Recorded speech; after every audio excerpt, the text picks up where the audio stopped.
Chapter 1.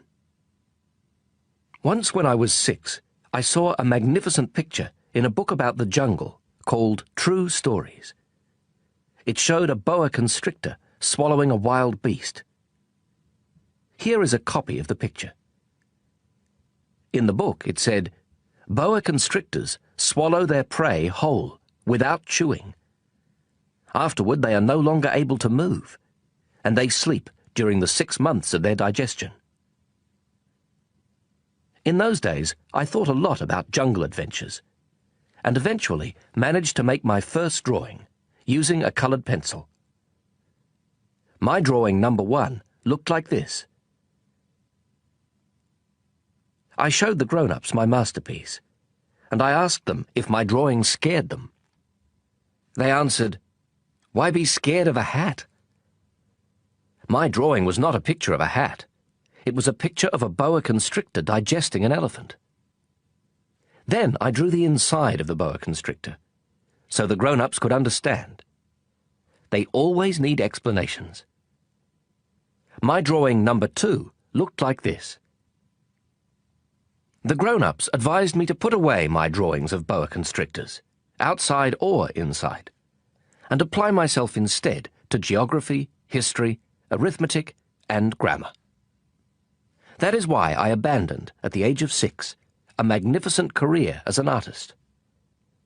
I had been discouraged by the failure of my drawing number 1 and of my drawing number 2. Grown-ups never understand anything by themselves, and it is exhausting for children to have to provide explanations over and over again. So then I had to choose another career, and I learned to pilot airplanes. I have flown almost everywhere in the world. And, as a matter of fact, geography has been a big help to me. I could tell China from Arizona at first glance, which is very useful if you get lost during the night. So I have had, in the course of my life, lots of encounters with lots of serious people. I have spent lots of time with grown-ups. I have seen them at close range, which hasn't much improved my opinion of them. Whenever I encountered a grown-up who seemed to me at all enlightened, I would experiment on him with my drawing number 1, which I have always kept. I wanted to see if he really understood anything. But he would always answer, "That's a hat." Then I wouldn't talk about boa constrictors or jungles or stars. I would put myself on his level and talk about bridge and golf and politics and neckties. And my grown-up was glad to know such a reasonable person. Chapter 2. So I lived all alone, without anyone I could really talk to, until I had to make a crash landing in the Sahara Desert 6 years ago. Something in my plane's engine had broken, and since I had neither a mechanic nor passengers in the plane with me, I was preparing to undertake the difficult repair job by myself. For me, it was a matter of life or death. I had only enough drinking water for 8 days. The first night, then, I went to sleep on the sand 1,000 miles from any inhabited country. I was more isolated than a man shipwrecked on a raft in the middle of the ocean. So you could imagine my surprise when I was awakened at daybreak by a funny little voice saying, "Please, draw me a sheep." What? "Draw me a sheep." I leapt up as if I had been struck by lightning. I rubbed my eyes hard. I stared, and I saw an extraordinary little fellow staring back at me very seriously. Here is the best portrait I managed to make of him, later on. But of course, my drawing is much less attractive than my model. This is not my fault. My career as a painter was discouraged at the age of 6 by the grown-ups, and I have never learned to draw anything except boa constrictors, outside and inside. So I stared wide-eyed at this apparition. Don't forget that I was 1,000 miles from any inhabited territory. Yet this little fellow seemed to be neither lost nor dying of exhaustion, hunger or thirst. Nor did he seem scared to death. There was nothing in his appearance that suggested a child lost in the middle of the desert, 1,000 miles from any inhabited territory. When I finally managed to speak, I asked him, "But what are you doing here?" And then he repeated, very slowly and very seriously, "Please, draw me a sheep." In the face of an overpowering mystery, you don't dare disobey. Absurd as it seemed, 1,000 miles from all inhabited regions, and in danger of death, I took a scrap of paper and a pen out of my pocket. But then I remembered that I had mostly studied geography, history, arithmetic, and grammar, and I told the little fellow, rather crossly, that I didn't know how to draw. He replied, "That doesn't matter. Draw me a sheep."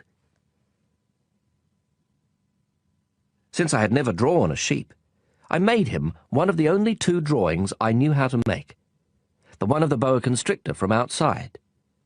And I was astounded to hear the little fellow answer, "No, no, I don't want an elephant inside a boa constrictor.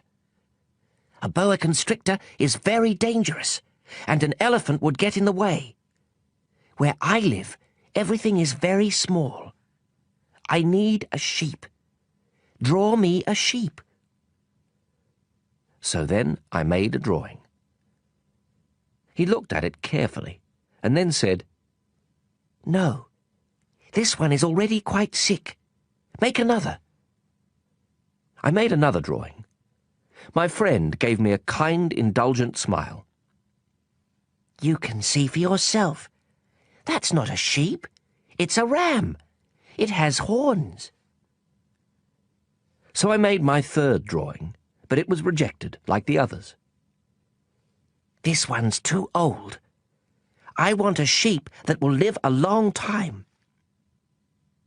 So then, impatiently, since I was in a hurry to start work on my engine, I scribbled this drawing and added, "This is just the crate.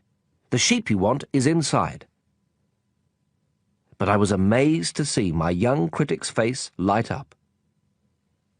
"That's just the kind I wanted. Do you think this sheep will need a lot of grass?" "Why?" "Because where I live, everything is very small." "There's sure to be enough. I've given you a very small sheep." He bent over the drawing. "Not so small as all that. Look, he's gone to sleep." And that's how I made the acquaintance of the little prince. Chapter 3. It took me a long time to understand where he came from. The little prince, who asked me so many questions, never seemed to hear the ones I asked him. It was things he said quite at random that bit by bit explained everything. For instance, when he first caught sight of my airplane, I won't draw my airplane. That would be much too complicated for me. He asked, "What's that thing over there?"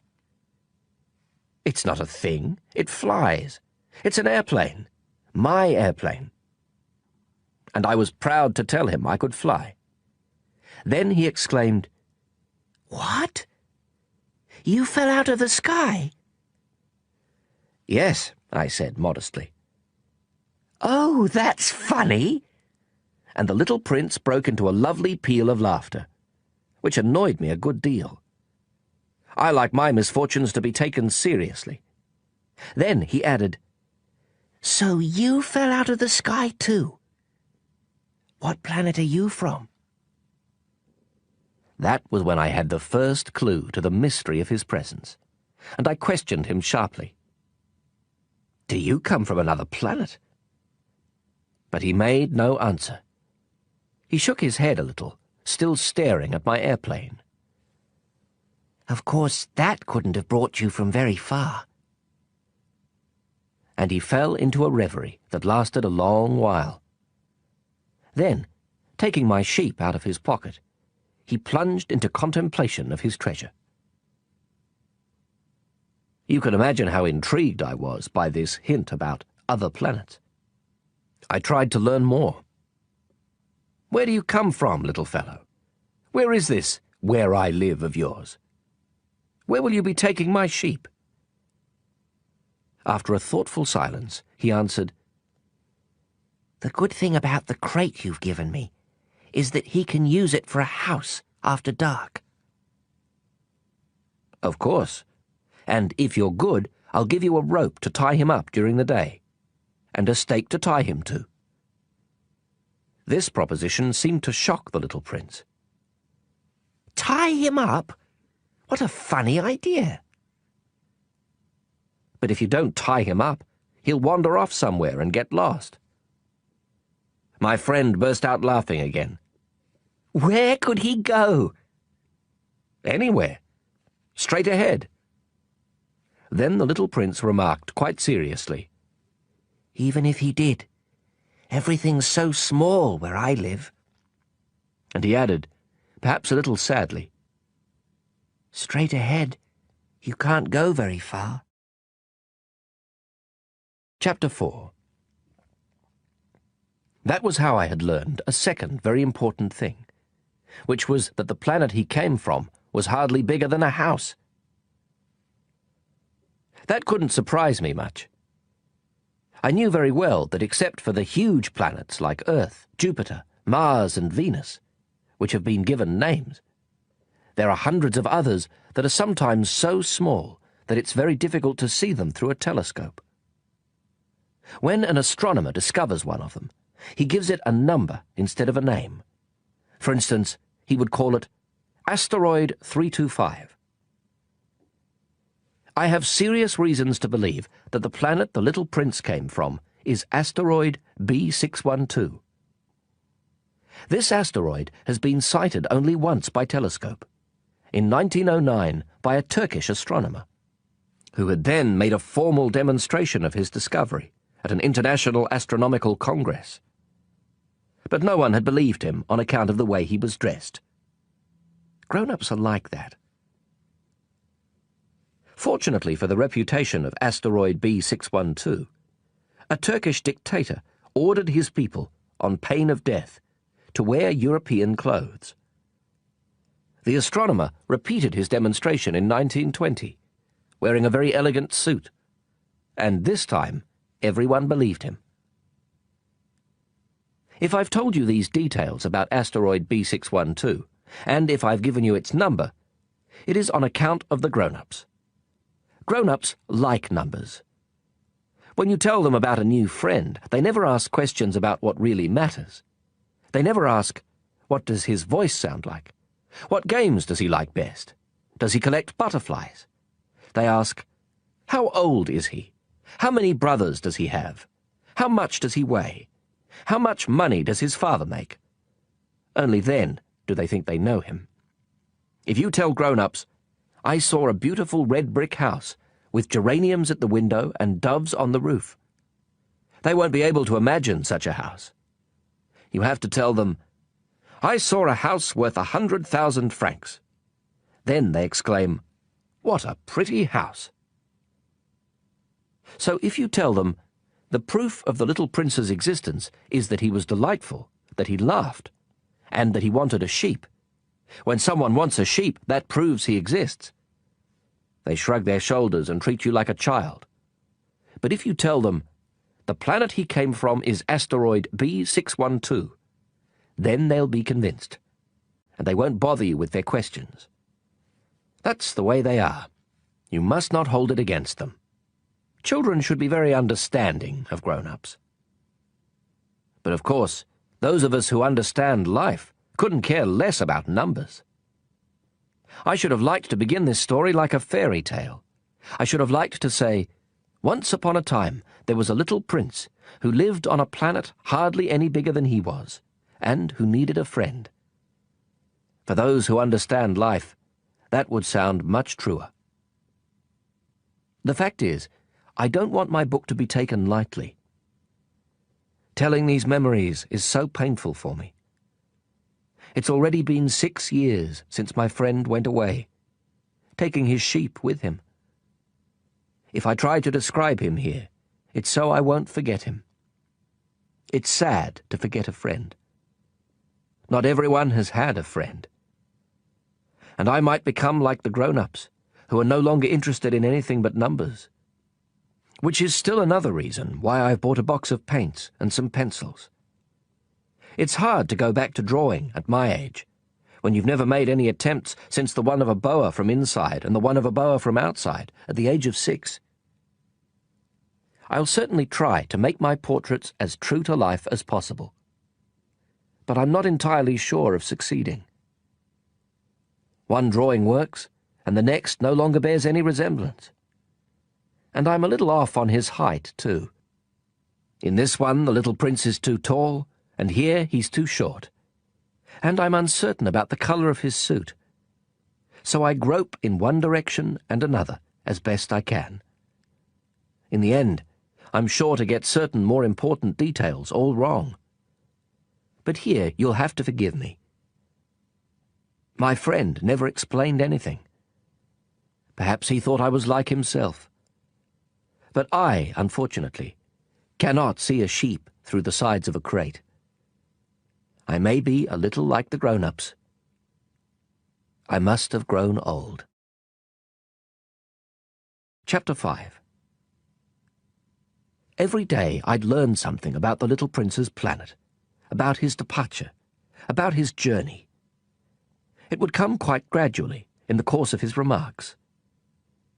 This was how I learned on the 3rd day about the drama of the baobabs. This time, too, I had the sheep to thank, for suddenly the little prince asked me a question, as if overcome by a grave doubt.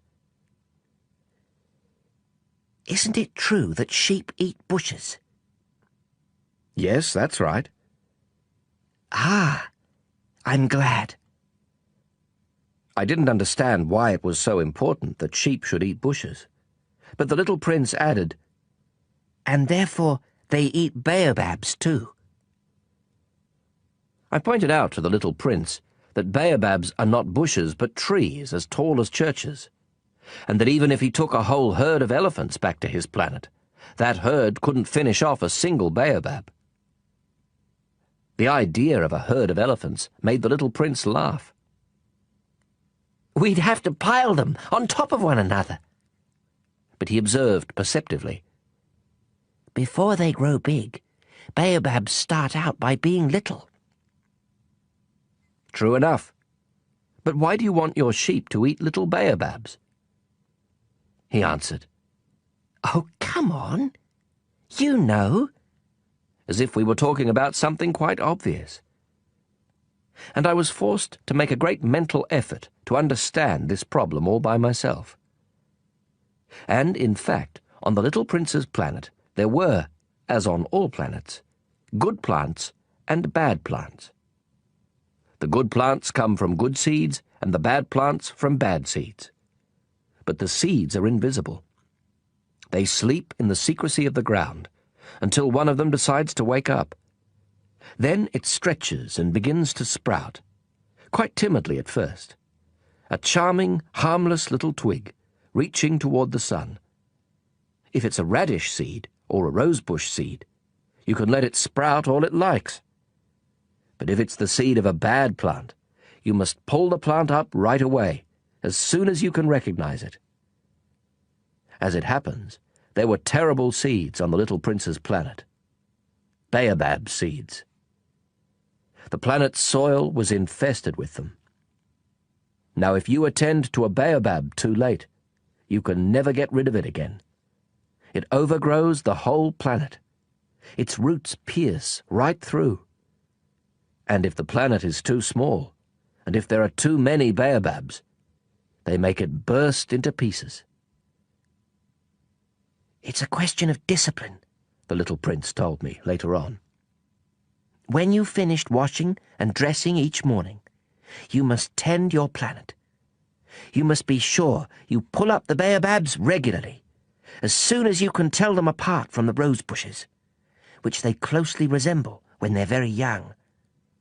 It's very tedious work, but very easy. and one day he advised me to do my best to make a beautiful drawing for the edification of the children where I live. If they travel some day, he told me, it could be useful to them. Sometimes there's no harm in postponing your work until later. But with baobabs, it's always a catastrophe. I knew one planet that was inhabited by a lazy man. He had neglected 3 bushes. So, following the little prince's instructions, I have drawn that planet. I don't much like assuming the tone of a moralist, but the danger of baobabs is so little recognized, and the risks run by anyone who might get lost on an asteroid are so considerable, that for once I am making an exception to my habitual reserve. I say, children, watch out for baobabs. It's to warn my friends of a danger of which they, like myself, have long been unaware, that I worked so hard on this drawing. The lesson I'm teaching is worth the trouble. You may be asking, why are there no other drawings in this book as big as the drawing of the baobabs? There's a simple answer. I tried, but I couldn't manage it. When I drew the baobabs, I was inspired by a sense of urgency. Chapter 6. O little prince, gradually this was how I came to understand your sad little life. For a long time your only entertainment was the pleasure of sunsets. I learned this new detail on the morning of the 4th day, when you told me, I really like sunsets. Let's go look at one now. But we have to wait. What for?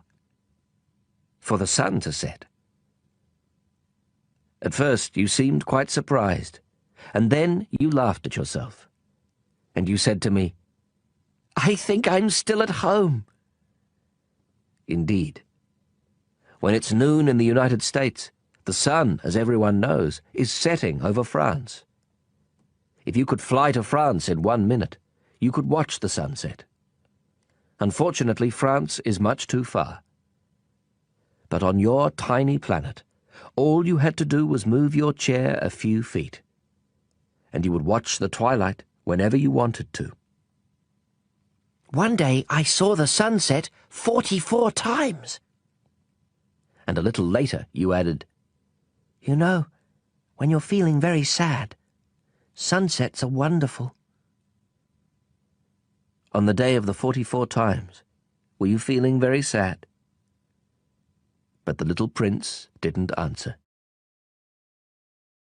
Chapter 7. On the 5th day, thanks again to the sheep, another secret of the little prince's life was revealed to me. Abruptly, with no preamble, he asked me, as if it were the fruit of a problem long pondered in silence. If a sheep eats bushes, does it eat flowers too? A sheep eats whatever it finds. Even flowers that have thorns? Yes, even flowers that have thorns. Then what good are thorns? I didn't know. At that moment I was very busy, trying to unscrew a bolt that was jammed in my engine. I was quite worried, for my plane crash was beginning to seem extremely serious, and the lack of drinking water made me fear the worst. What good are thorns? The little prince never let go of a question once he had asked it.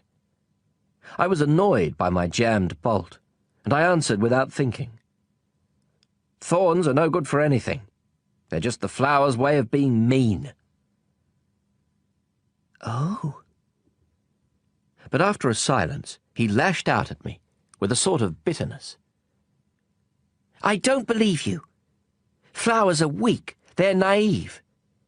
They reassure themselves whatever way they can. They believe their thorns make them frightening. I made no answer. At that moment I was thinking, if this bolt stays jammed, I'll knock it off with the hammer. Again the little prince disturbed my reflections. Then you think flowers... No, not at all. I don't think anything. I just said whatever came into my head. I'm busy here with something serious." He stared at me, astounded. "Something serious?" He saw me holding my hammer, my fingers black with grease, bending over an object he regarded as very ugly. "You talk like the grown-ups." That made me a little ashamed. But he added, mercilessly, "You confuse everything. You've got it all mixed up." He was really very annoyed. He tossed his golden curls in the wind. "I know a planet inhabited by a red-faced gentleman. He's never smelled a flower. He's never looked at a star. He's never loved anyone. He's never done anything except add up numbers. And all day long he says over and over, just like you, 'I'm a serious man. I'm a serious man.' And that puffs him up with pride. But he's not a man at all. He's a mushroom." "He's a what?" "A mushroom." The little prince was now quite pale with rage. "For millions of years, flowers have been producing thorns. For millions of years, sheep have been eating them all the same. And it's not serious? Trying to understand why flowers go to such trouble to produce thorns that are good for nothing? It's not important, the war between the sheep and the flowers? It's not more serious and more important than the numbers that fat red gentleman is adding up? Suppose I happen to know a unique flower, one that exists nowhere in the world except on my planet, one that a little sheep can wipe out in a single bite one morning, just like that, without even realizing what he's doing. That isn't important." His face turned red now, and he went on. "If someone loves a flower, of which just one example exists among all the millions and millions of stars, that's enough to make him happy when he looks at the stars. He tells himself, 'My flower's up there somewhere.'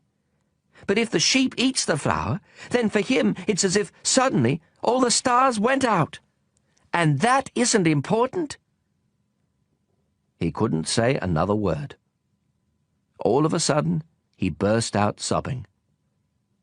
Night had fallen. I dropped my tools. What did I care about my hammer, about my bolt, about thirst and death? There was on one star, on one planet, on mine, the Earth, a little prince to be consoled. I took him in my arms. I rocked him. I told him, "The flower you love is not in danger. I'll draw you a muzzle for your sheep. I'll draw you a fence for your flower."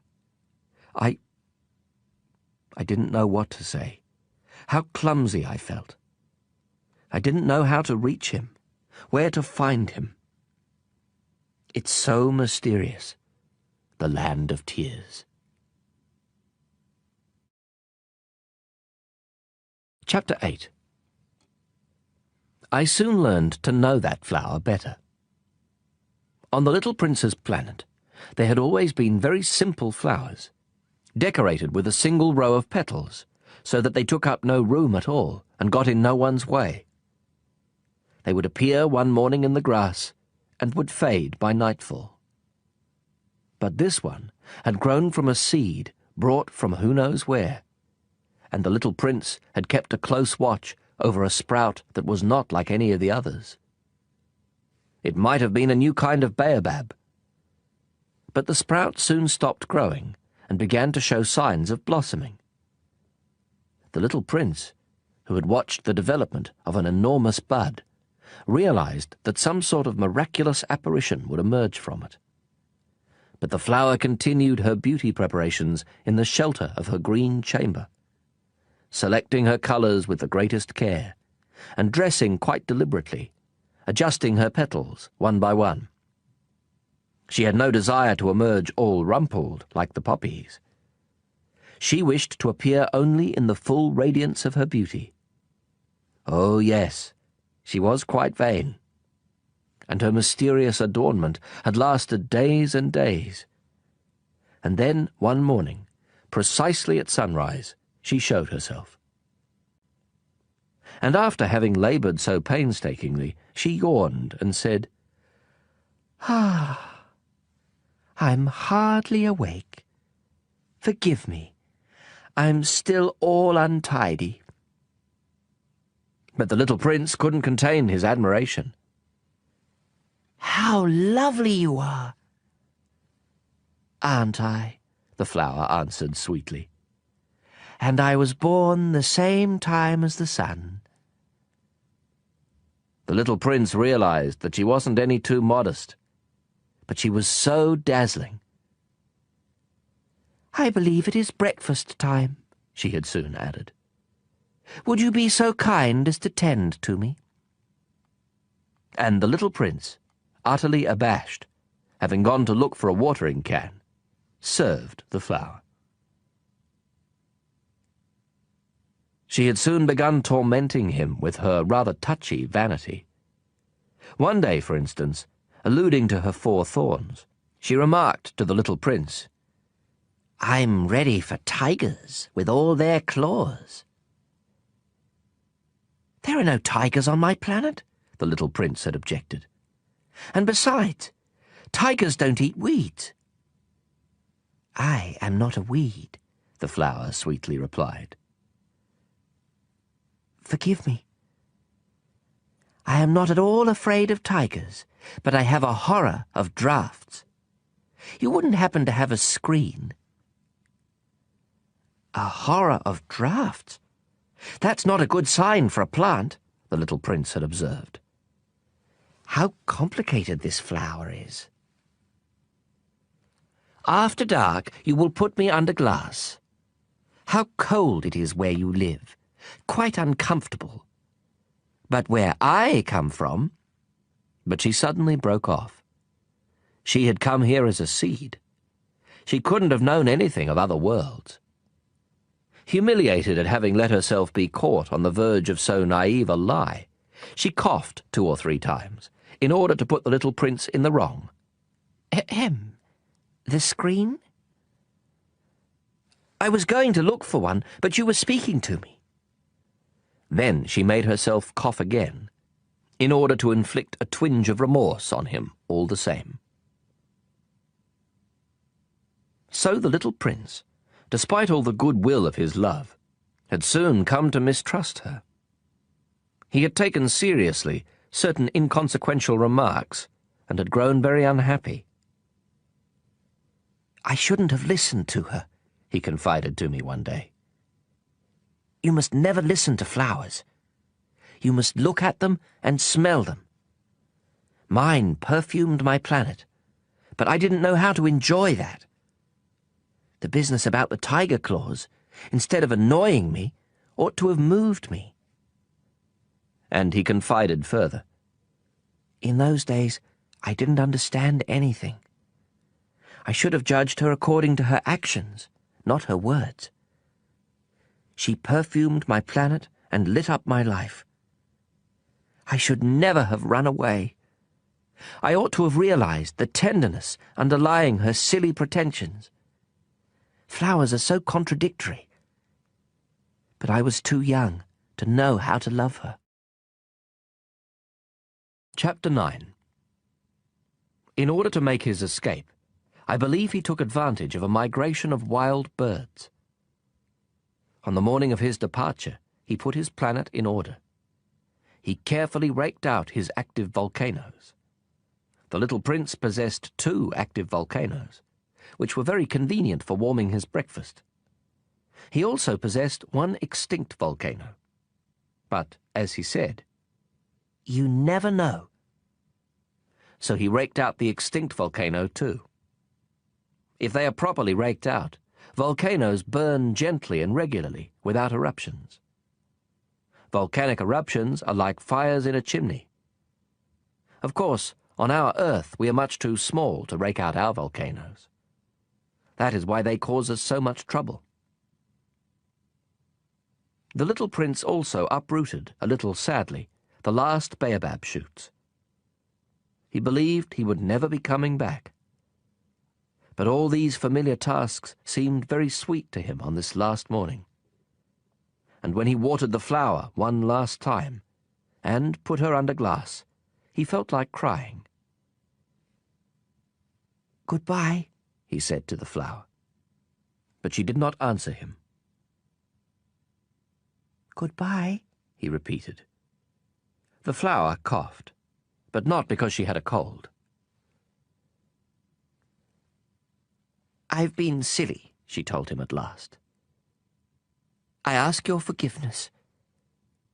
Try to be happy." He was surprised that there were no reproaches. He stood there, quite bewildered, holding the glass bell in mid-air. He failed to understand this calm sweetness. "Of course I love you," the flower told him. "It was my fault you never knew. It doesn't matter. But you were just as silly as I was. Try to be happy. Put that glass thing down. I don't want it anymore." "But the wind. My cold isn't that bad. The night air will do me good. I'm a flower." "But the animals. I need to put up with 2 or 3 caterpillars if I want to get to know the butterflies. Apparently they're very beautiful. Otherwise, who will visit me? You'll be far away. As for the big animals, I'm not afraid of them. I have my own claws." And she naively showed her 4 thorns. Then she added, "Don't hang around like this, it's irritating. You made up your mind to leave, now go." For she didn't want him to see her crying. She was such a proud flower. Chapter 10. He happened to be in the vicinity of asteroids 325, 326, 327, 328, 329, and 330. So he began by visiting them, to keep himself busy and to learn something. The first one was inhabited by a king. Wearing purple and ermine, he was sitting on a simple yet majestic throne. "Ah, here's a subject," the king exclaimed when he caught sight of the little prince. And the little prince wondered, "How can he know who I am if he's never seen me before?" He didn't realize that for kings, the world is extremely simplified. All men are subjects. "Approach the throne so I can get a better look at you," said the king, very proud of being a king for someone at last. The little prince looked around for a place to sit down, but the planet was covered by the magnificent ermine cloak. So he remained standing, and since he was tired, he yawned. "It is a violation of etiquette to yawn in a king's presence," the monarch told him. "I forbid you to do so." "I can't help it," answered the little prince, quite embarrassed. "I've made a long journey, and I haven't had any sleep." "Then I command you to yawn," said the prince. "I haven't seen anyone yawn for years. For me, yawns are a curiosity. Come on, yawn again. It is an order." "That intimidates me. I can't do it now," said the little prince, blushing deeply. "Well, well," the king replied. "Then I command you to yawn sometimes, and sometimes to, He was sputtering a little and seemed annoyed. For the king insisted that his authority be universally respected. He would tolerate no disobedience, being an absolute monarch. But since he was a kindly man, all his commands were reasonable. "If I were to command," he would often say, "if I were to command a general to turn into a seagull, and if the general did not obey, that would not be the general's fault, it would be mine." "May I sit down?" the little prince timidly inquired. "I command you to sit down," the king replied, majestically gathering up a fold of his ermine robe. But the little prince was wondering, The planet was tiny. Over what could the king really reign? "Sire," he ventured, "excuse me for asking." "I command you to ask," the king hastened to say. "Sire, over what do you reign?" "Over everything," the king answered with great simplicity. "Over everything?" With a discreet gesture, the king pointed to his planet, to the other planets, and to the stars. "Over all that?" asked the little prince. "Over all that," the king answered. For not only was he an absolute monarch, but a universal monarch as well. "And do the stars obey you?" "Of course," the king replied. "They obey immediately. I tolerate no insubordination." Such power amazed the little prince. If he had wielded it himself, he could have watched not 44, but 72, or even 100, even 200 sunsets on the same day, without ever having to move his chair. And since he was feeling rather sad, on account of remembering his own little planet, which he had forsaken, he ventured to ask a favor of the king. "I'd like to see a sunset. Do me a favor, Your Majesty. Command the sun to set." "If I commanded a general to fly from one flower to the next like a butterfly, or to write a tragedy, or to turn into a seagull, and if the general did not carry out my command, which of us would be in the wrong, the general or me?" "You would be," said the little prince, quite firmly. "Exactly. One must command from each what each can perform," the king went on. "Authority is based first of all upon reason. If you command your subjects to jump in the ocean, there will be a revolution. I am entitled to command obedience because my orders are reasonable." "Then my sunset?" insisted the little prince, who never let go of a question once he had asked it. "You shall have your sunset. I shall command it. But I shall wait, according to my science of government, until conditions are favorable." "And when will that be?" inquired the little prince. "Well, well," replied the king, first consulting a large calendar. Well, that will be that will be tonight around 7:40, and you'll see how well I am obeyed." The little prince yawned. He was regretting his lost sunset. And besides, he was already growing a little bored. "I have nothing further to do here," he told the king. "I'm going to be on my way." "Do not leave," answered the king, who was so proud of having a subject. "Do not leave. I shall make you my minister." "A minister of what?" Of justice." "But there's no one here to judge." "You never know," the king told him. "I have not yet explored the whole of my realm. I am very old. I have no room for a carriage, and it wearies me to walk." "Oh, but I've already seen for myself," said the little prince, leaning forward to glance one more time at the other side of the planet. "There's no one over there either." "Then you shall pass judgment on yourself," the king answered. "That is the hardest thing of all. It is much harder to judge yourself than to judge others.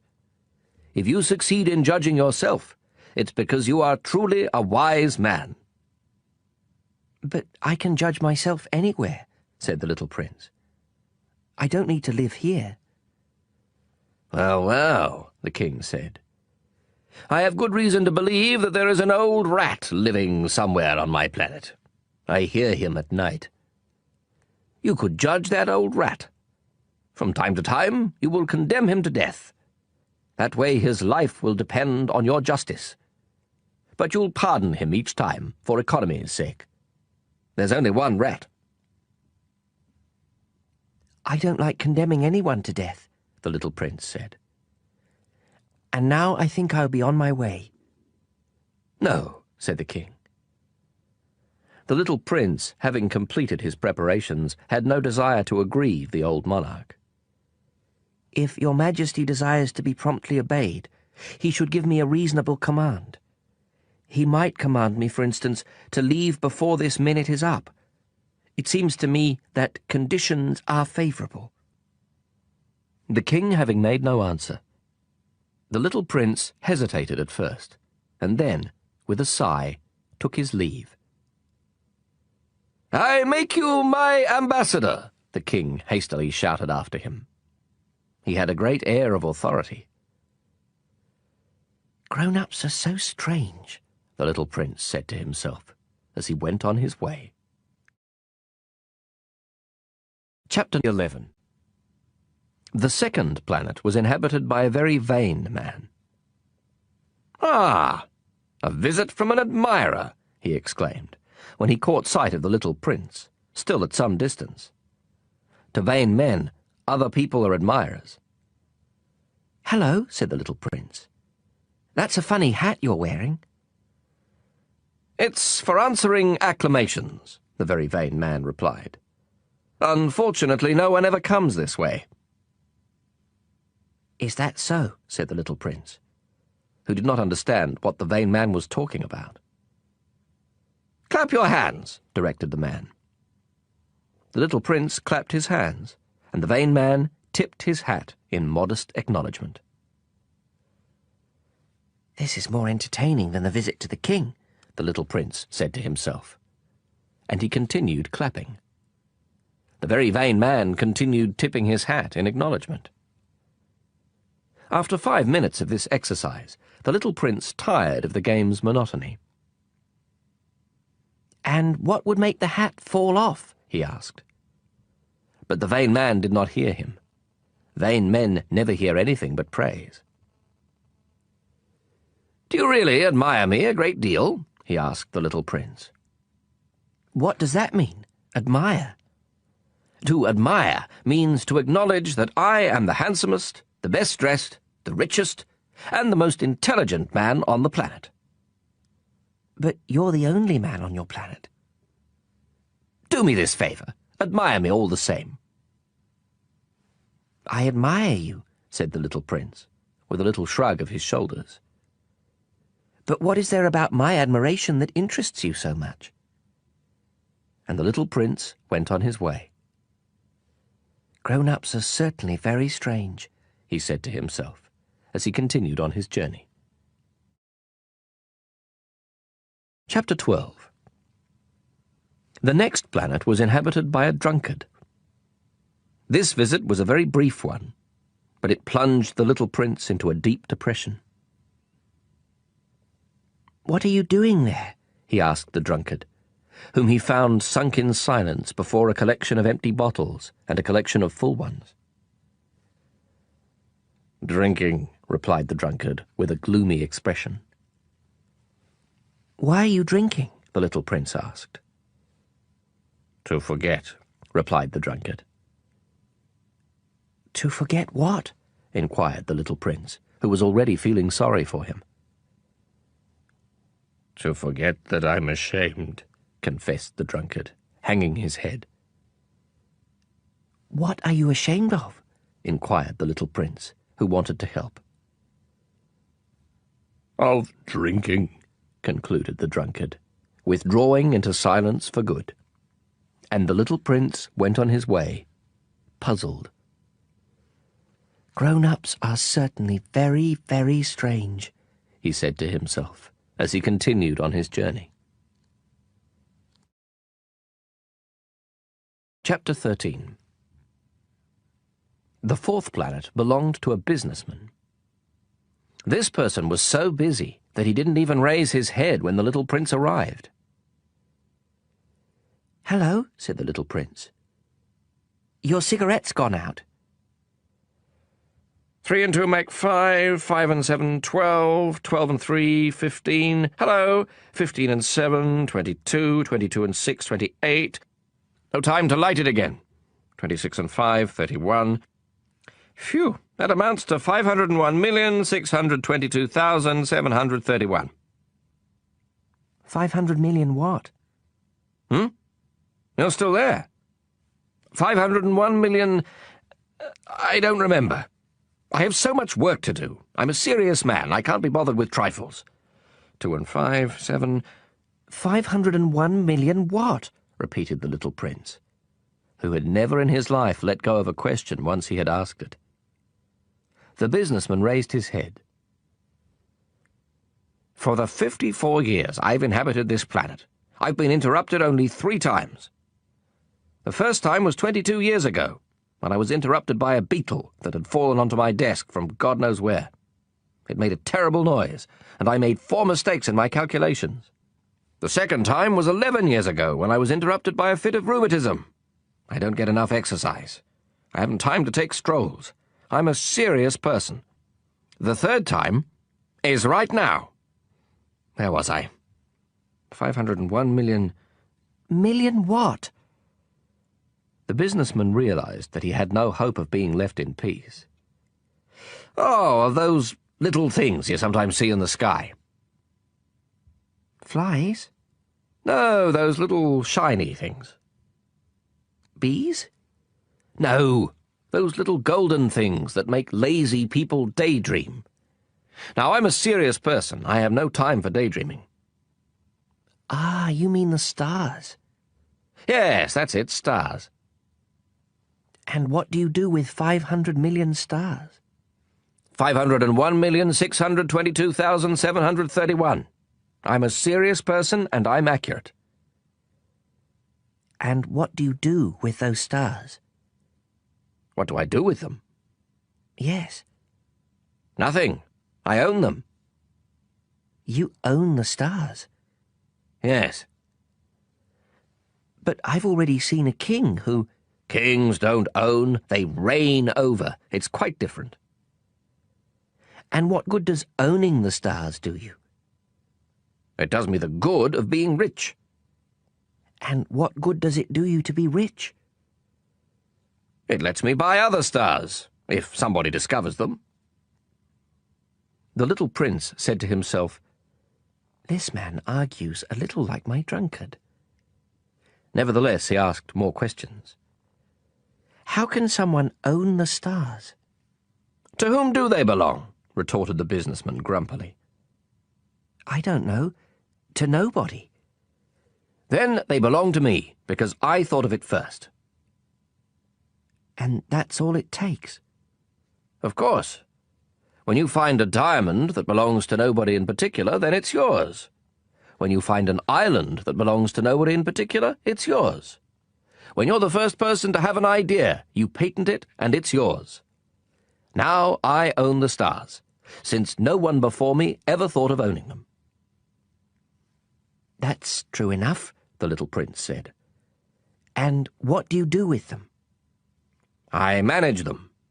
I count them and then count them again, the businessman said. It's difficult work, but I'm a serious person. The little prince was still not satisfied. If I own a scarf, I can tie it around my neck and take it away. If I own a flower, I can pick it and take it away. But you can't pick the stars. No, but I can put them in the bank. What does that mean? That means that I write the numbers of my stars on a slip of paper, and then I lock that slip of paper in a drawer. And that's all? That's enough. That's amusing, thought the little prince. And even poetic, but not very serious. The little prince had very different ideas about serious things from those of the grown-ups. I own a flower myself, he continued, which I water every day. I own 3 volcanoes which I rake out every week.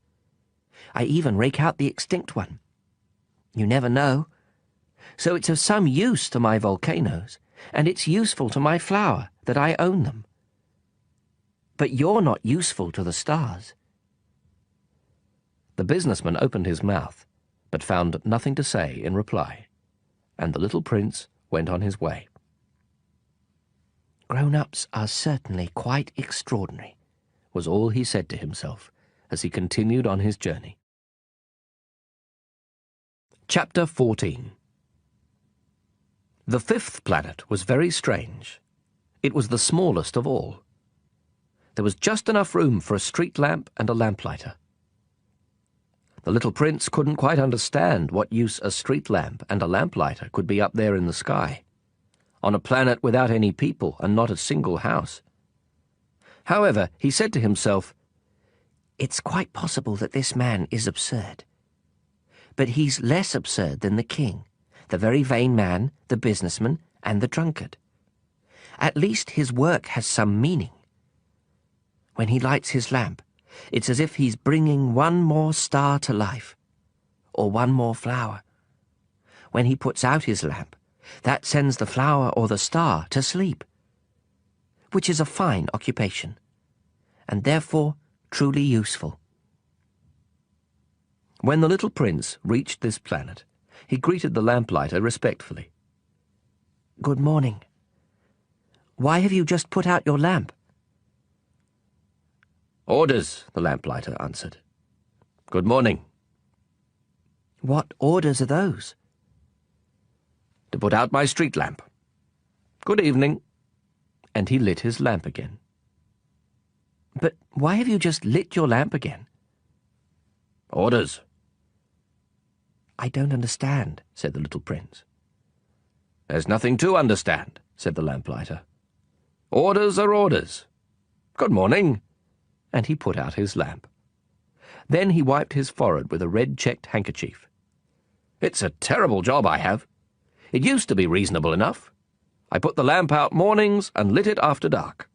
I had the rest of the day for my own affairs, and the rest of the night for sleeping." "And since then orders have changed?" "Orders haven't changed," the lamplighter said. "That's just the trouble. Year by year the planet is turning faster and faster, and orders haven't changed." "Which means?" "Which means that now that the planet revolves once a minute, I don't have an instant's rest. I light my lamp and turn it out once every minute." "That's funny. Your days here are 1 minute long." "It's not funny at all," the lamplighter said. "You and I have already been talking to each other for a month." "A month?" "Yes, 30 minutes. 30 days. Good evening." And he lit his lamp. The little prince watched him, growing fonder and fonder of this lamplighter, who was so faithful to orders. He remembered certain sunsets that he himself used to follow in other days, merely by shifting his chair. He wanted to help his friend. "You know, I can show you a way to take a rest whenever you want to."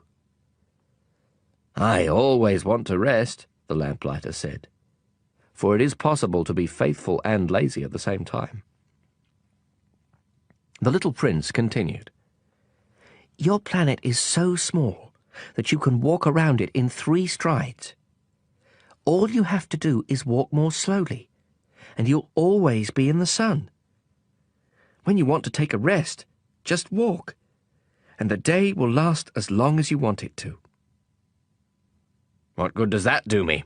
the lamplighter said, "when the one thing in life I want to do is sleep?" "Then you're out of luck," said the little prince. "I am," said the lamplighter. "Good morning." And he put out his lamp. "Now that man," the little prince said to himself as he continued on his journey, "that man would be despised by all the others, by the king, by the very vain man, by the drunkard, by the businessman. Yet he's the only one who doesn't strike me as ridiculous. Perhaps it's because he's thinking of something besides himself." He heaved a sigh of regret and said to himself again, "That man is the only one I might have made my friend. But his planet is really too small. There's not room for 2. What the little prince dared not admit was that he most regretted leaving that planet because it was blessed with 1,440 sunsets every 24 hours. Chapter 15. The sixth planet was 10 times bigger than the last. It was inhabited by an old gentleman who wrote enormous books. "Ah, here comes an explorer," he exclaimed when he caught sight of the little prince, who was feeling a little winded and sat down on the desk. He had already travelled so much and so far. "Where do you come from?" the old gentleman asked him. "What's that big book?" asked the little prince. "What do you do with it?" "I'm a geographer," the old gentleman answered. "And what's a geographer?" "A scholar who knows where the seas are, and the rivers, the cities, the mountains and the deserts." "That is very interesting," the little prince said. "Here at last is someone who has a real profession." And he gazed around him at the geographer's planet. He had never seen a planet so majestic. "Your planet is very beautiful," he said. "Does it have any oceans?" "I couldn't say," said the geographer. "Oh." The little prince was disappointed. "And mountains?" "I couldn't say," said the geographer. "And cities and rivers and deserts?" "I couldn't tell you that either," the geographer said. "But you're a geographer." "You're right," said the geographer. "But I'm not an explorer. There's not one explorer on my planet. A geographer doesn't go out to describe cities, rivers, mountains, seas, oceans, and deserts. A geographer is too important to go wandering about. He never leaves his study. But he receives the explorers there. He questions them, and he writes down what they remember. And if the memories of one of the explorers seem interesting to him, then the geographer conducts an inquiry into that explorer's moral character." "Why is that?" "Because an explorer who told lies would cause disasters in the geography books, as would an explorer who drank too much." "Why is that?" the little prince asked again. "Because drunkards see double, and the geographer would write down 2 mountains where there was only 1. "I know someone," said the little prince, "who would be a bad explorer." "Possibly. Well, when the explorer's moral character seems to be a good one, an investigation is made into his discovery." "By going to see it?" "No, that would be too complicated. But the explorer is required to furnish proofs. For instance, if he claims to have discovered a large mountain, he is required to bring back large stones from it." The geographer suddenly grew excited. "But you come from far away. You're an explorer. You must describe your planet for me." And the geographer, having opened his logbook, sharpened his pencil. Explorers' reports are first recorded in pencil. Ink is used only after proofs have been furnished. "Well?" said the geographer expectantly. "Oh, where I live," said the little prince, "is not very interesting. It's so small. I have 3 volcanoes, 2 active and 1 extinct. But you never know." "You never know," said the geographer. "I also have a flower." "We don't record flowers," the geographer said. "Why not? It's the prettiest thing." "Because flowers are ephemeral." "What does ephemeral mean?" "Geographies," said the geographer, "are the finest books of all. They never go out of fashion. It is extremely rare for a mountain to change position. It is extremely rare for an ocean to be drained of its water. We write eternal things." "But extinct volcanoes can come back to life," the little prince interrupted. "What does ephemeral mean?" "Whether volcanoes are extinct or active comes down to the same thing for us," said the geographer. "For us, what counts is the mountain. That doesn't change." "But what does ephemeral mean?" repeated the little prince, who had never in all his life let go of a question once he had asked it. It means what is threatened by imminent disappearance. Is my flower threatened by imminent disappearance? Of course. My flower is ephemeral, the little prince said to himself. And she has only 4 thorns with which to defend herself against the world. And I've left her all alone where I live. That was his first impulse of regret. But he plucked up his courage again. Where would you advise me to visit? He asked. The planet Earth, the geographer answered. It has a good reputation. And the little prince went on his way, thinking about his flower. Chapter 16. The 7th planet, then, was the Earth. The Earth is not just another planet. It contains 111 kings, including, of course, the African kings, 7,000 geographers, 900,000 businessmen, 7.5 million drunkards, 311 million vain men. In other words, about 2 billion grown-ups. To give you a notion of the Earth's dimensions, I can tell you that before the invention of electricity, it was necessary to maintain, over the whole of 6 continents, a veritable army of 462,511 lamplighters. Seen from some distance, this made a splendid effect. The movements of this army were ordered like those of a ballet. First came the turn of the lamplighters of New Zealand and Australia. Then these, having lit their street lamps, would go home to sleep. Next it would be the turn of the lamplighters of China and Siberia to perform their steps in the lamplighters' ballet. And then they too would vanish into the wings. Then came the turn of the lamplighters of Russia and India.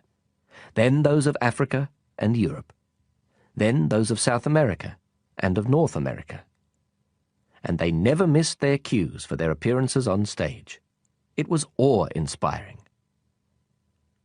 Only the lamplighter of the single street lamp at the North Pole and his colleague of the single street lamp at the South Pole led carefree, idle lives.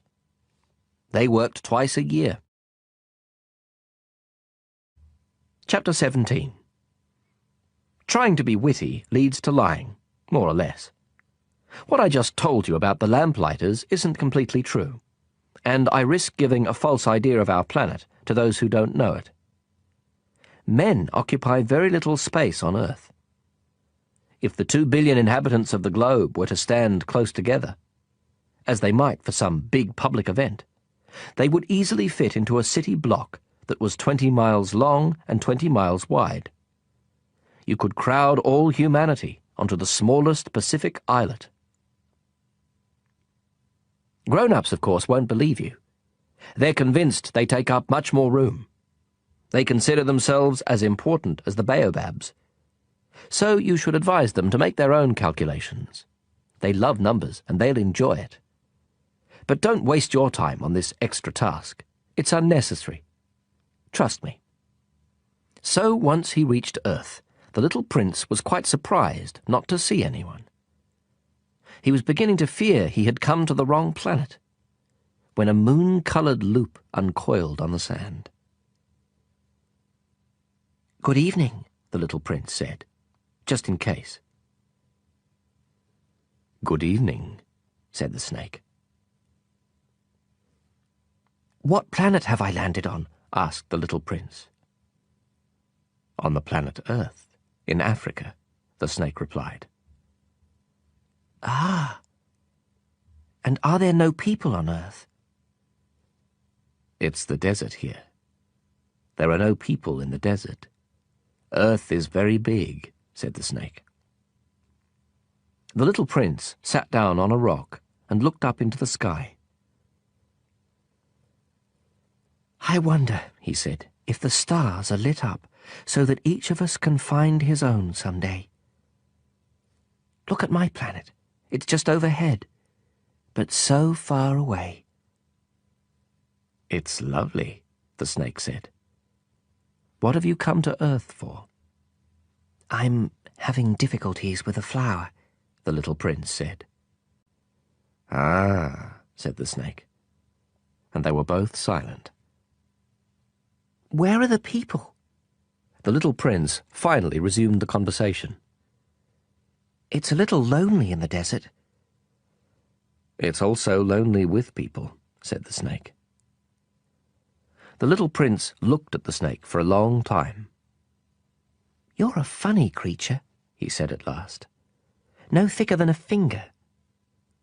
"But I'm more powerful than a king's finger," the snake said. The little prince smiled. "You're not very powerful. You don't even have feet. You couldn't travel very far." "I can take you further than a ship," the snake said.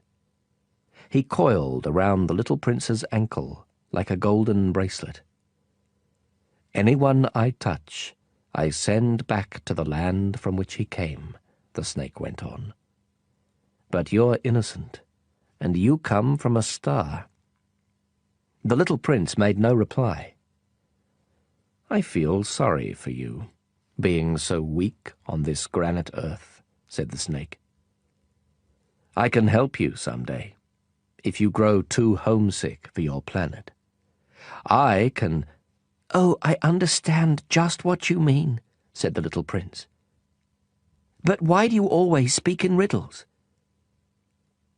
"I solve them all," said the snake. And they were both silent. Chapter 18. The little prince crossed the desert and encountered only one flower. A flower with 3 petals. A flower of no consequence. "Good morning," said the little prince. "Good morning," said the flower. "Where are the people?" the little prince inquired politely. The flower had one day seen a caravan passing. "People? There are 6 or 7 of them, I believe, in existence. I caught sight of them years ago. But you never know where to find them. The wind blows them away. They have no roots, which hampers them a good deal." "Goodbye," said the little prince. "Goodbye," said the flower. Chapter 19. The little prince climbed a high mountain. The only mountains he had ever known were the 3 volcanoes, which came up to his knee. And he used the extinct volcano as a footstool. "From a mountain as high as this one," he said to himself, "I'll get a view of the whole planet, and all the people on it." But he saw nothing but rocky peaks as sharp as needles. "Hello," he said, just in case. "Hello, hello, hello," the echo answered. "Who are you?" asked the little prince. "Who are you? Who are you? Who are you?" the echo answered. "Let's be friends. I'm lonely," he said. "I'm lonely, I'm lonely, I'm lonely," the echo answered. "What a peculiar planet," he thought. "It's all dry and sharp and hard. And people here have no imagination. They repeat whatever you say to them. Where I live, I had a flower. She always spoke first." Chapter 20. But it so happened that the little prince, having walked a long time through sand and rocks and snow, finally discovered a road. And all roads go to where there are people. "Good morning," he said. It was a blossoming rose garden. "Good morning," said the roses. The little prince gazed at them. All of them looked like his flower. "Who are you?" he asked, astounded. "We're roses," the roses said. "Ah," said the little prince. And he felt very unhappy. His flower had told him she was the only one of her kind in the whole universe. And here were 5,000 of them, all just alike, in just one garden. She would be very annoyed, he said to himself, if she saw this. She would cough terribly and pretend to be dying to avoid being laughed at. And I'd have to pretend to be nursing her. Otherwise, she'd really let herself die in order to humiliate me.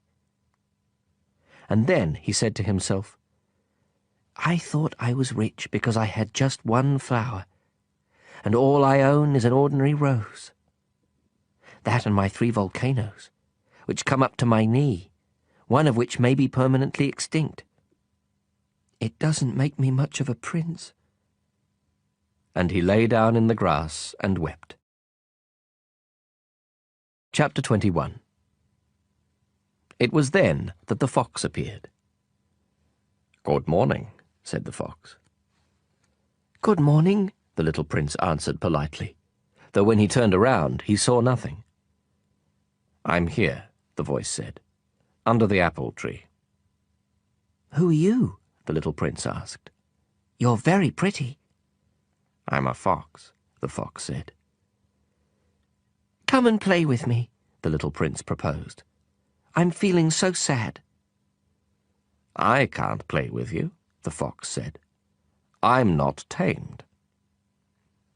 Ah, excuse me, said the little prince. But upon reflection he added, What does tamed mean? "You're not from around here," the fox said. "What are you looking for?" I'm looking for people, said the little prince. What does tamed mean? "People," said the fox, "have guns and they hunt. It's quite troublesome. And they also raise chickens. That's the only interesting thing about them. Are you looking for chickens?" No, said the little prince. I'm looking for friends. What does tamed mean? It's something that's been too often neglected. It means to create ties. To create ties? That's right, the fox said. For me, you're only a little boy just like 100,000 other little boys. And I have no need of you. And you have no need of me either. For you, I'm only a fox like 100,000 other foxes. But if you tame me, we'll need each other. You'll be the only boy in the world for me. I'll be the only fox in the world for you. I'm beginning to understand, the little prince said. There's a flower. I think she's tamed me. Possibly, the fox said. On Earth one sees all kinds of things. Oh, this isn't on Earth, the little prince said. The fox seemed quite intrigued. On another planet? Yes. Are there hunters on that planet? No. Now that's interesting. And chickens? No. Nothing's perfect, sighed the fox. But he returned to his idea. My life is monotonous. I hunt chickens, people hunt me. All chickens are just alike, and all men are just alike. So I'm rather bored. But if you tame me, my life will be filled with sunshine. I'll know the sound of footsteps that will be different from all the rest. Other footsteps send me back underground. Yours will call me out of my burrow like music. And then, look, you see the wheat fields over there? I don't eat bread. For me, wheat is of no use whatever. Wheat fields say nothing to me, which is sad. But you have hair the color of gold. So it will be wonderful once you've tamed me. The wheat, which is golden, will remind me of you. And I'll love the sound of the wind in the wheat. The fox fell silent and stared at the little prince for a long while. Please, tame me, he said. I'd like to, the little prince replied. But I haven't much time. I have friends to find, and so many things to learn. The only things you learn are the things you tame, said the fox. People haven't time to learn anything. They buy things ready-made in stores. But since there are no stores where you can buy friends, people no longer have friends. If you want a friend, tame me. What do I have to do? Asked the little prince. You have to be very patient, the fox answered. First, you'll sit down a little ways away from me, over there in the grass. I'll watch you out of the corner of my eye, and you won't say anything. Language is the source of misunderstandings. But day by day, you'll be able to sit a little closer. The next day the little prince returned. It would have been better to return at the same time, the fox said. For instance, if you come at 4 in the afternoon, I'll begin to be happy by 3. The closer it gets to 4, the happier I'll feel. By 4, I'll be all excited and worried. I'll discover what it costs to be happy. But if you come at any old time, I'll never know when I should prepare my heart. There must be rites. What's a rite? Asked the little prince. That's another thing that's been too often neglected, said the fox. It's the fact that one day is different from the other days, 1 hour from the other hours. My hunters, for example, have a rite. They dance with the village girls on Thursdays. So Thursday's a wonderful day. I can take a stroll all the way to the vineyards. If the hunters danced whenever they chose, the days would all be just alike, and I'd have no holiday at all. That was how the little prince tamed the fox. And when the time to leave was near, "Ah," the fox said, "I shall weep." "It's your own fault," the little prince said. "I never wanted to do you any harm, but you insisted that I tame you." "Yes, of course," the fox said. "But you're going to weep," said the little prince. "Yes, of course," the fox said. "Then you get nothing out of it." "I get something," the fox said, "because of the color of the wheat." Then he added, "Go look at the roses again. You'll understand that yours is the only rose in all the world. Then come back to say goodbye, and I'll make you the gift of a secret." The little prince went to look at the roses again. "You're not at all like my rose. You're nothing at all yet," he told them. "No one has tamed you, and you haven't tamed anyone. You're the way my fox was. He was just a fox like 100,000 others. But I've made him my friend, and now he's the only fox in all the world." And the roses were humbled. "You're lovely, but you're empty," he went on. "One couldn't die for you. Of course, an ordinary passer-by would think my rose looked just like you. But my rose, all on her own, is more important than all of you together, since she's the one I've watered, since she's the one I put under glass, since she's the one I sheltered behind a screen, since she's the one for whom I killed the caterpillars, except the 2 or 3 for butterflies, since she's the one I listened to when she complained or when she boasted, or even sometimes when she said nothing at all, since she's my rose." And he went back to the fox. "Goodbye," he said. "Goodbye," said the fox. "Here is my secret. It's quite simple. One sees clearly only with the heart. Anything essential is invisible to the eyes." "Anything essential is invisible to the eyes," the little prince repeated, in order to remember. It's the time you spent on your rose that makes your rose so important. "It's The time I spent on my rose, the little prince repeated, in order to remember. People have forgotten this truth, the fox said. But you mustn't forget it.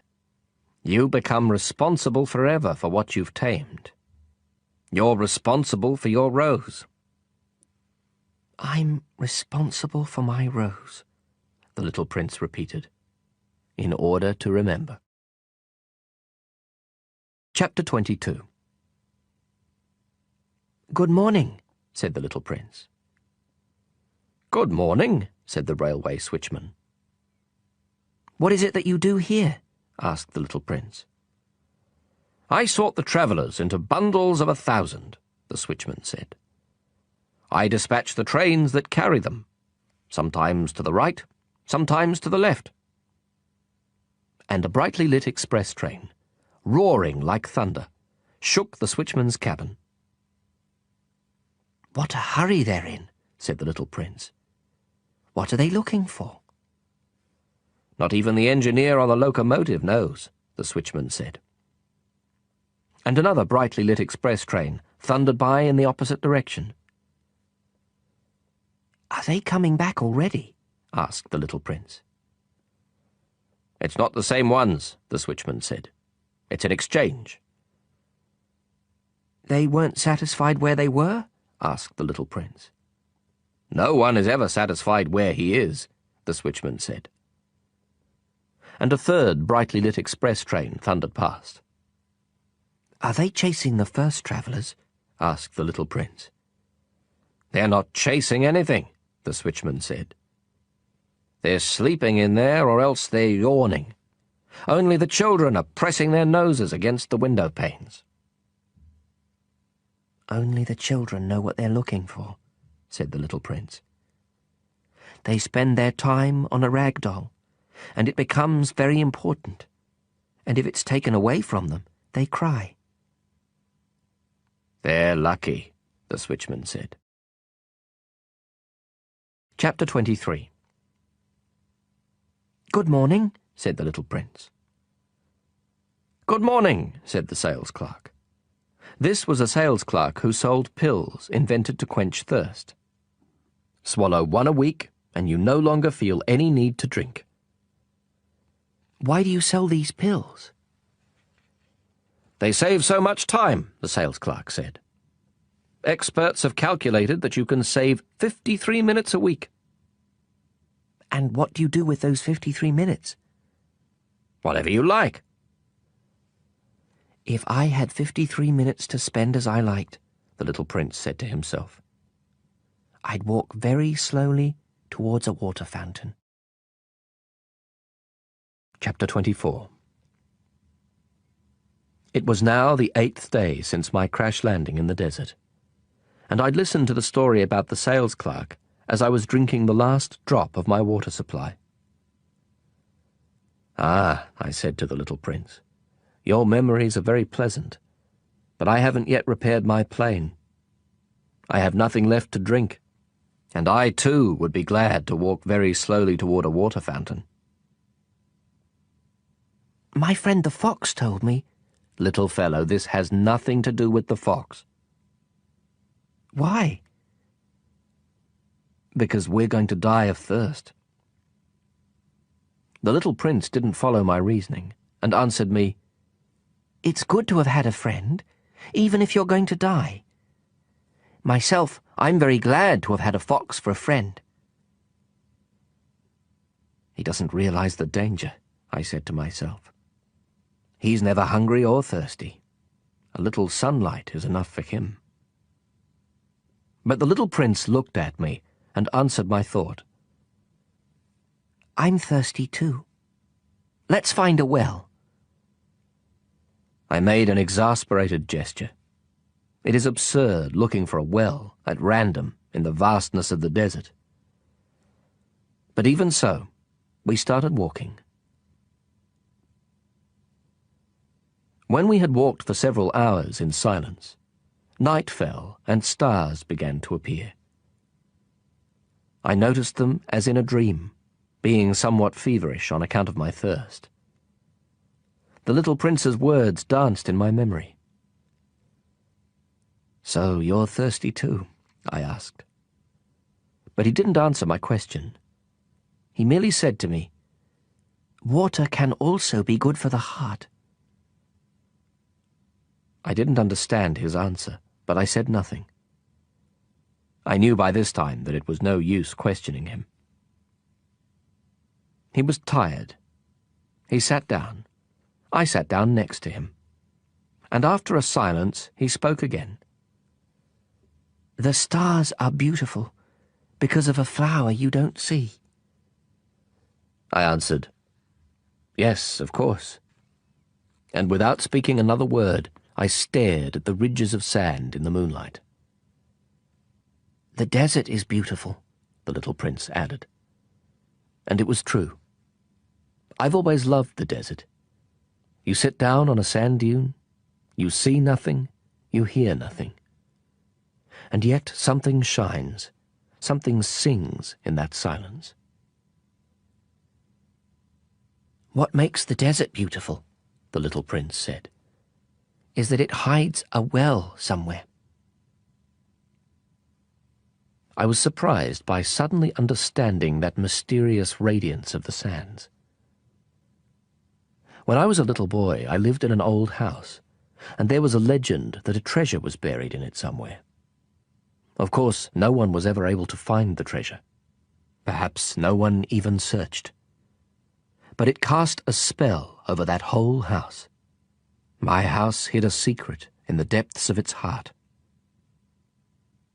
"Yes," I said to the little prince.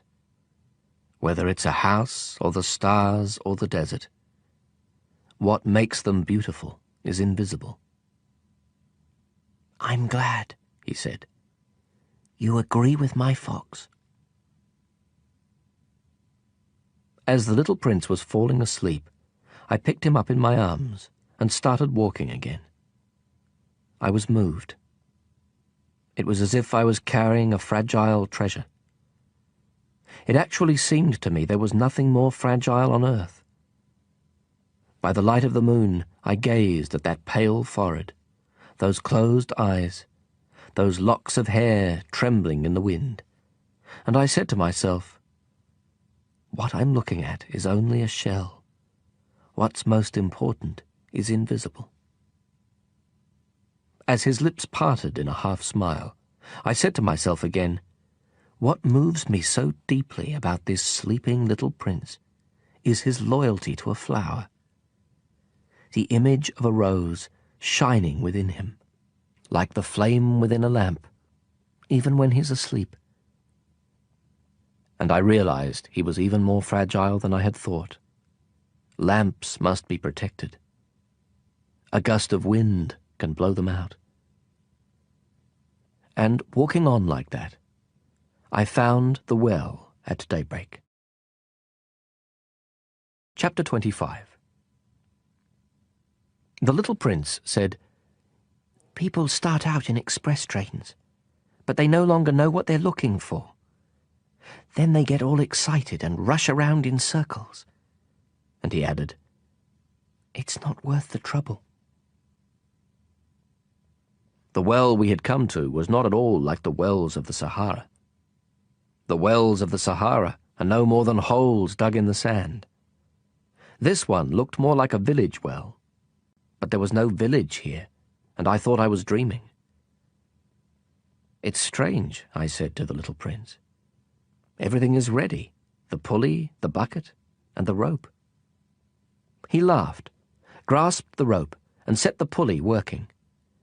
And the pulley groaned the way an old weather vane groans when the wind has been asleep a long time. "Hear that?" said the little prince. "We've awakened this well, and it's singing." I didn't want him to tire himself out.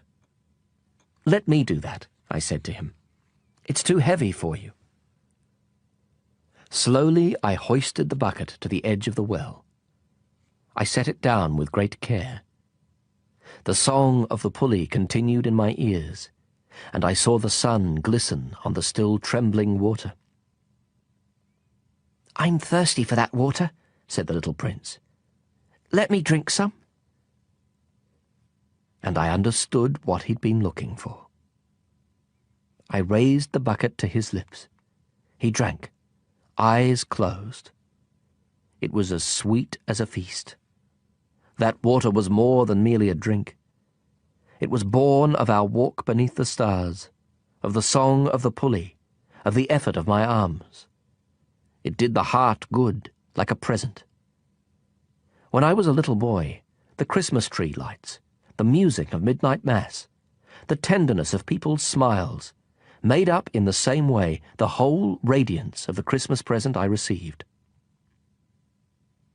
"People where you live," the little prince said, "grow 5,000 roses in one garden, yet they don't find what they're looking for." "They don't find it," I answered. "And yet what they're looking for could be found in a single rose, or a little water." "Of course," I answered. And the little prince added, "But eyes are blind. You have to look with the heart." I had drunk the water. I could breathe easy now. The sand at daybreak is honey-coloured, and that colour was making me happy too. Why then did I also feel so sad? "You must keep your promise," said the little prince, sitting up again beside me. "What promise?" "You know, a muzzle for my sheep. I'm responsible for this flower." I took my drawings out of my pocket. The little prince glanced at them and laughed as he said, "Your baobabs look more like cabbages." "Oh." I had been so proud of the baobabs. "Your fox, his ears, look more like horns, and they're too long." And he laughed again. "You're being unfair, my little prince," I said. "I never knew how to draw anything but boas from the inside and boas from the outside." "Oh, that'll be all right," he said. "Children understand." So then I drew a muzzle, and with a heavy heart I handed it to him. "You've made plans I don't know about." But he didn't answer. He said, "You know, I fall to earth. Tomorrow will be the first anniversary." Then, after a silence, he continued, "I landed very near here." And he blushed. And once again, without understanding why, I felt a strange grief. However, a question occurred to me. "Then it wasn't by accident that on the morning I met you 8 days ago, you were walking that way, all alone, 1,000 miles from any inhabited region. Were you returning to the place where you fell to earth?" The little prince blushed again, and I added hesitantly, "Perhaps on account of the anniversary?" The little prince blushed once more. He never answered questions, but when someone blushes, doesn't that mean yes? "Ah," I said to the little prince. "I'm afraid." But he answered, "You must get to work now. You must get back to your engine. I'll wait here. Come back tomorrow night." But I wasn't reassured. I remembered the fox. You risk tears if you let yourself be tamed.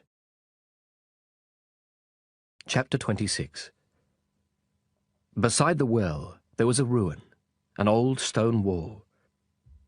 When I came back from my work the next evening, I caught sight of my little prince from a distance. He was sitting on top of the wall, legs dangling, and I heard him talking. "Don't you remember?" he was saying. "This isn't exactly the place." Another voice must have answered him then, for he replied, "Oh yes, it's the right day, but this isn't the place." I continued walking toward the wall. I still could neither see nor hear anyone, yet the prince answered again. Of course. You'll see where my tracks begin on the sand. Just wait for me there. I'll be there tonight. I was 20 yards from the wall and still saw no one. Then the little prince said, after a silence, Your poison is good? You're sure it won't make me suffer long? I stopped short, my heart pounding, but I still didn't understand. Now go away, the little prince said. I want to get down from here. Then I looked down toward the foot of the wall and gave a great start. There, coiled in front of the little prince, was one of those yellow snakes that can kill you in 30 seconds. As I dug into my pocket for my revolver, I stepped back. But at the noise I made, the snake flowed over the sand like a trickling fountain, and, without even hurrying, slipped away between the stones with a faint metallic sound. I reached the wall just in time to catch my little prince in my arms, his face white as snow. What's going on here? You're talking to snakes now? I had loosened the yellow scarf he always wore. I had moistened his temples and made him drink some water. And now I didn't dare ask him anything more. He gazed at me with a serious expression and put his arms round my neck. I felt his heart beating like a dying bird's when it's been shot. He said to me, I'm glad you found what was the matter with your engine. Now you'll be able to fly again. How did you know? I was just coming to tell him that I had been successful beyond all hope. He didn't answer my question. All he said was, I'm leaving today too. And then, sadly, it's much further. It's much more difficult. I realized that something extraordinary was happening. I was holding him in my arms like a little child, yet it seemed to me that he was dropping headlong into an abyss, and I could do nothing to hold him back.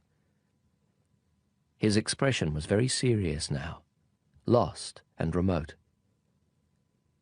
I have your sheep, and I have the crate for it, and the muzzle. And he smiled sadly. I waited a long time. I could feel that he was reviving a little. Little fellow, you were frightened. Of course he was frightened. But he laughed a little. I'll be much more frightened tonight. Once again I felt chilled by the sense of something irreparable. And I realized I couldn't bear the thought of never hearing that laugh again. For me, it was like a spring of fresh water in the desert.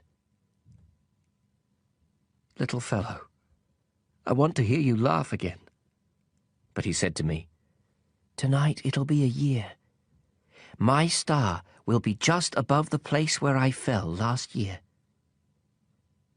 Little fellow, it's a bad dream, isn't it? All this conversation with the snake and the meeting place and the star. But he didn't answer my question. All he said was, The important thing is what can't be seen. Of course. It's the same as for the flower. If you love a flower that lives on a star, then it's good at night to look up at the sky. All the stars are blossoming. Of course. It's the same for the water. The water you gave me to drink was like music, on account of the pulley and the rope. You remember? It was good. Of course. At night you look up at the stars. It's too small where I live for me to show you where my star is. It's better that way.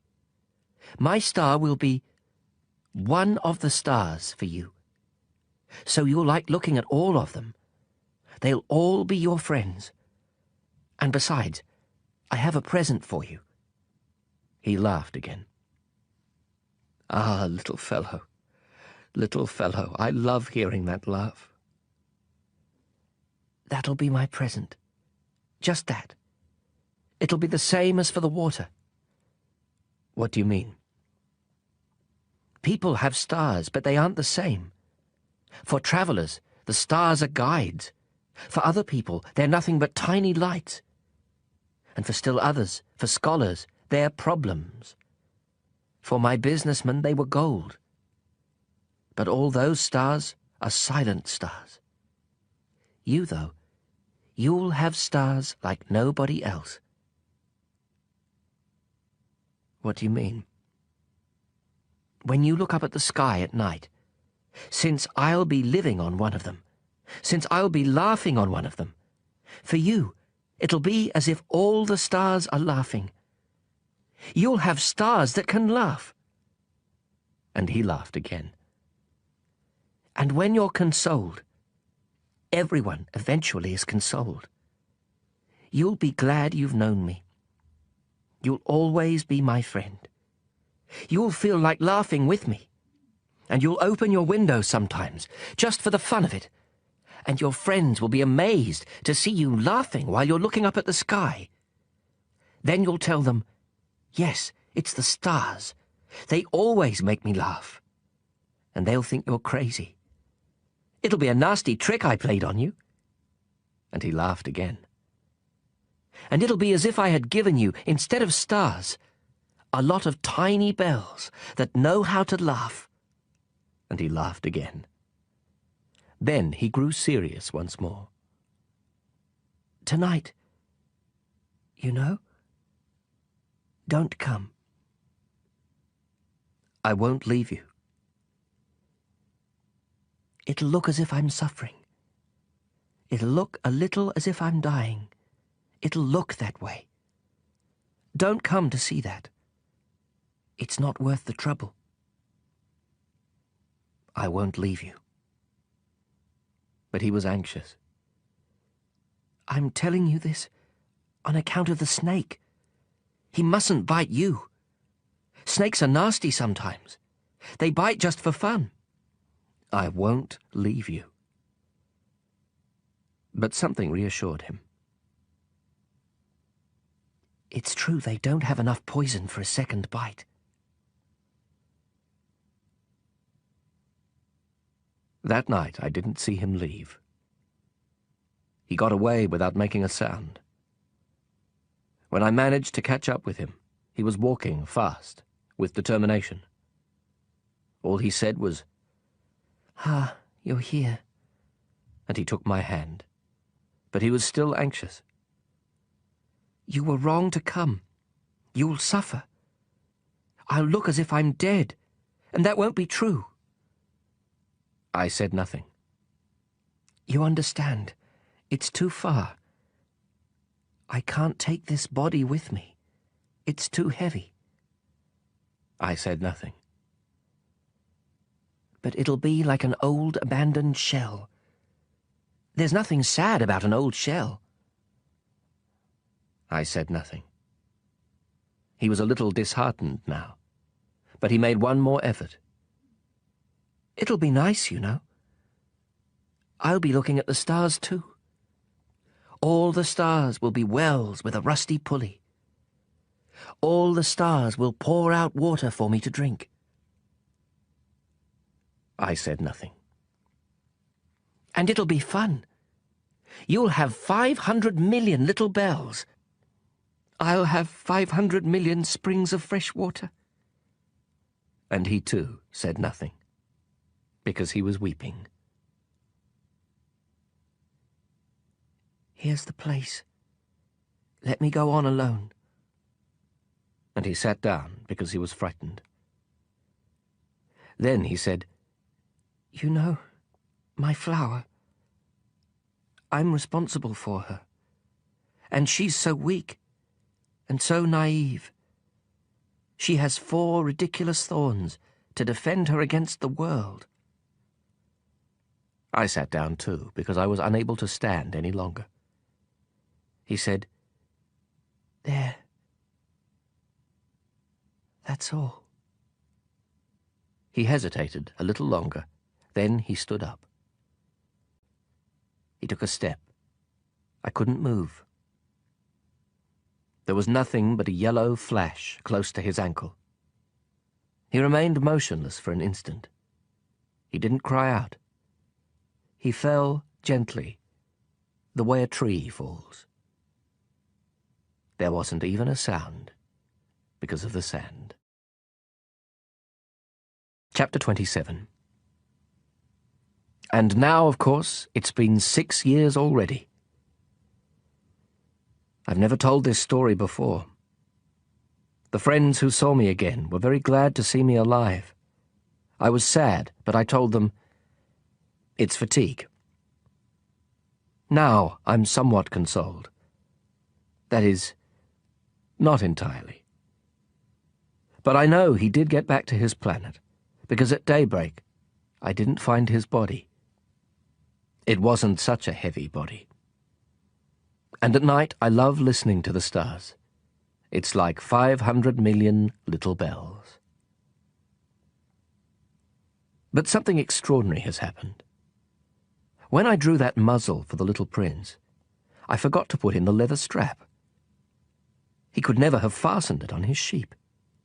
And then I wonder, what's happened there on his planet? Maybe the sheep has eaten the flower. Sometimes I tell myself, of course not. The little prince puts his flower under glass, and he keeps close watch over his sheep. Then I'm happy, and all the stars laugh sweetly. Sometimes I tell myself, anyone might be distracted once in a while, and that's all it takes. One night he forgot to put her under glass, or else the sheep got out without making any noise during the night. Then the bells are all changed into tears. It's all a great mystery. For you, who love the little prince too. As for me, nothing in the universe can be the same if somewhere, no one knows where, a sheep we never saw has or has not eaten a rose. Look up at the sky. Ask yourself, has the sheep eaten the flower or not? And you'll see how everything changes. And no grown-up will ever understand how such a thing could be so important.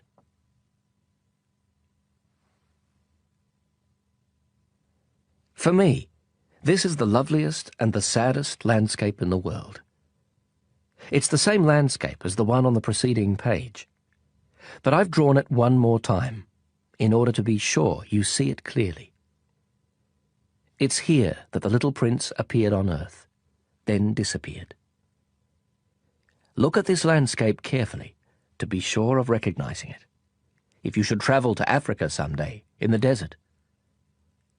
And if you happen to pass by here, I beg you not to hurry past. Wait a little, just under the star. Then, if a child comes to you, if he laughs, if he has golden hair, if he doesn't answer your questions, you'll know who he is. If this should happen, be kind. Don't let me go on being so sad. Send word immediately that he's come back.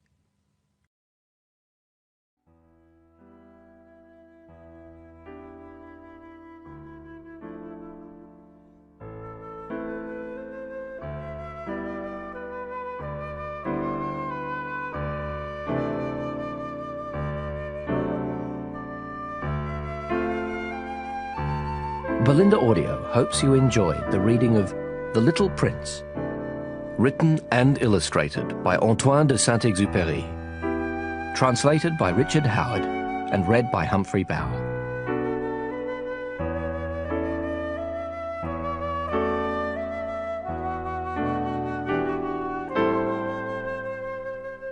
Translator's note.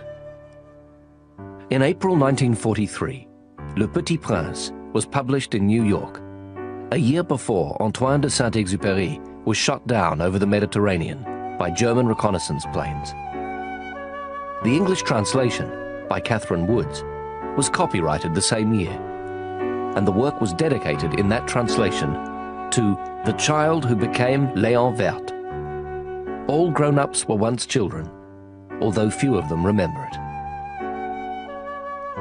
As in the case of contemporaries like Mann and Gide, the latter a great admirer of Saint-Exupéry, new versions of canonical translations raise questions, or at least suspicions, of lèse-majesté. A second translator into English of The Little Prince accepts the responsibility of such an imputation, for it must be acknowledged that all translations date. Certain works never do. A new version of a work 57 years old is entitled, and indeed is obliged, to persist further in the letter of that work. Each decade has its circumlocutions, its compliances. The translator seeks these out, as we see in Ms. Wood's pioneer endeavours, falls back on period makeshifts rather than confronting the often radical outrage of what the author, in his incomparable originality, ventures to say. The translator, it is seen in the fullness of time, so rarely ventures in this fashion, but rather falls back, as I say. It is the peculiar privilege of the next translator, in his own day and age, to sally forth, to be inordinate instead of placating or merely plausible. Time reveals all translation to be paraphrase, and it is in the longing for a standard version of a beloved work that we must begin again, we translators, that we must overtake one another. Richard Howard, June 2000.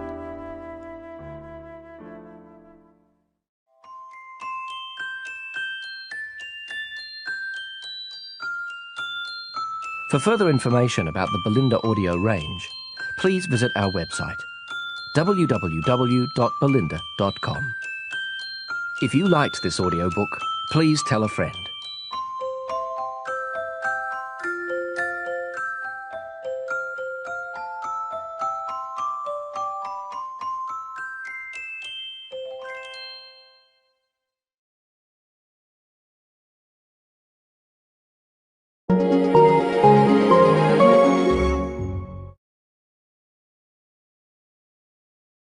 Audible hopes you have enjoyed this program.